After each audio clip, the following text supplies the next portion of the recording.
So this is where 3 months go by and you realize that the strategy that you were working with for so long, the sort of conservative strategy of just focusing on your product pages, making sure that you're getting your technical down, really needs an update. And of course, the clients are waiting and wondering what your next move is, right? So I'll pause there and take a little bit of a step back. So what do when you've been hit by a massive update like this? It always comes down to audits, right? You're always gonna have to do some type of audit. If it was a backlink update, you're gonna do a backlink audit. If it was a helpful content update, you're gonna do a content update. So now that we found the culprit, the rest of the story is pretty basic, right? We rolled up our sleeves and we did what you absolutely have to do whenever you find a website that needs a lot of work, and that's to start with information architecture. So this is something that, from a historical standpoint, I would say is the number one thing of every client site that I've ever worked on that I can point to and say that it has had the most results over my entire career. This is where you take a look at all of your content, you categorize it, and you make subcategories exactly where it makes sense to you, the keywords that you want to rank for, and then you do your internal ranking.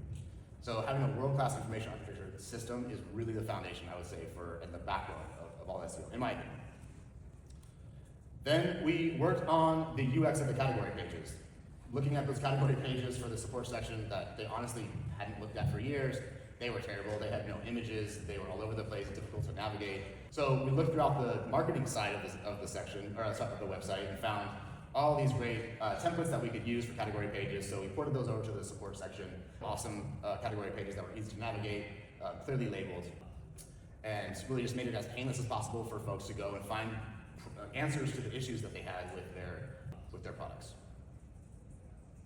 And then we did a massive content gap analysis. We looked at all of the keywords that we could be ranking for the support section, which again, sounds basic, but not when you're talking about a section of the site that really had no marketing value whatsoever before. Now you're doing full keyword research around a lot of branded terms. They had thousands of SKUs, thousands of error searches, so we basically created a whole content gap analysis around what people were really looking for when it came to their brand and their products that were not working, and we built that out. We noticed that when we would search for some of this online and Google, our client didn't even come up, even though it was their product that people were searching for and how to fix it.